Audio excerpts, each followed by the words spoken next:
കാവടിക്ക് മാലയിട്ട് കഴിഞ്ഞാലില്ലേ 3 നിർമ്മാല്യമെങ്കിലും നമ്മുടെ സ്വാമിമാരെ കൊണ്ട് തൊഴിയിക്കണമെന്നാണ് പറയാറ്. അങ്ങനെ ഞങ്ങൾ 2 നിർമ്മാല്യം കഴിഞ്ഞു. ഇനി 3ാമത്തെ നിർമ്മാല്യത്തിന് വേണ്ടി പോവാണ്. അങ്ങനെ ഞങ്ങൾ നേരെ ഹരിപ്പാട് സുബ്രഹ്മണ്യ സ്വാമി ക്ഷേത്രത്തിൽ വന്നിട്ട് ഇവിടുത്തെ കുളത്തിലാണ് കേട്ടോ കുളിച്ചിട്ട് നിർമ്മാല്യം തൊഴാൻ വേണ്ടി കയറുന്നത്. കുളത്തിൽ വെള്ളത്തിന് അത്ര വലിയ തണുപ്പൊന്നും ഇല്ലായിരുന്നു, ചെറിയൊരു ചൂടുണ്ടായിരുന്നു. പക്ഷെ കുളിച്ച് കയറി കഴിഞ്ഞപ്പോൾ നല്ല തണുപ്പുണ്ടായിരുന്നു കേട്ടോ.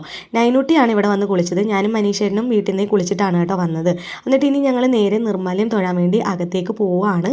നൈനൂട്ടിക്കാണെങ്കിൽ ഭയങ്കര തണുപ്പുണ്ടായിരുന്നു കേട്ടോ. നിർമ്മാല്യം തൊഴാനായിട്ട് സ്വാമിമാരെ നല്ല തിരക്കുണ്ടായിരുന്നേ. നിർമ്മാല്യമൊക്കെ തൊഴുതിറങ്ങിയപ്പോഴത്തേക്ക് നൈനൂട്ടിയൊക്കെ ഹാപ്പിയായി, തണുപ്പൊക്കെ മാറി. പിന്നെ നമ്മൾ ഇവിടെ വന്ന് ചന്ദനമൊക്കെ തൊട്ടിട്ട് നേരെ സപ്താഹം നടക്കുന്നതുകൊണ്ട് ഇവിടെ വായന ഉണ്ടായിരുന്നേ. പിന്നെ ആ ഭാഗത്തൊക്കെ പോയി കൃഷ്ണനെയൊക്കെ തൊഴുത് വന്നപ്പോഴത്തേക്ക് ഇതാ നമ്മുടെ നൈനൂട്ടി ഇവിടെ ചെവിയിൽ എന്തൊക്കെയോ പറയുന്നത്. എന്താണെന്ന് ചോദിച്ചപ്പോൾ എൻ്റെ ആഗ്രഹങ്ങൾ പറയുകയാണെന്ന് പറഞ്ഞു.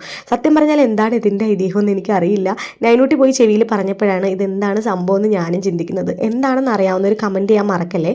പിന്നെ നമ്മളിതാ നേരെ തൊഴുതിട്ട് പുറത്തേക്ക് ഇറങ്ങി ഇനി വീട്ടിലേക്ക് പോവാണ്.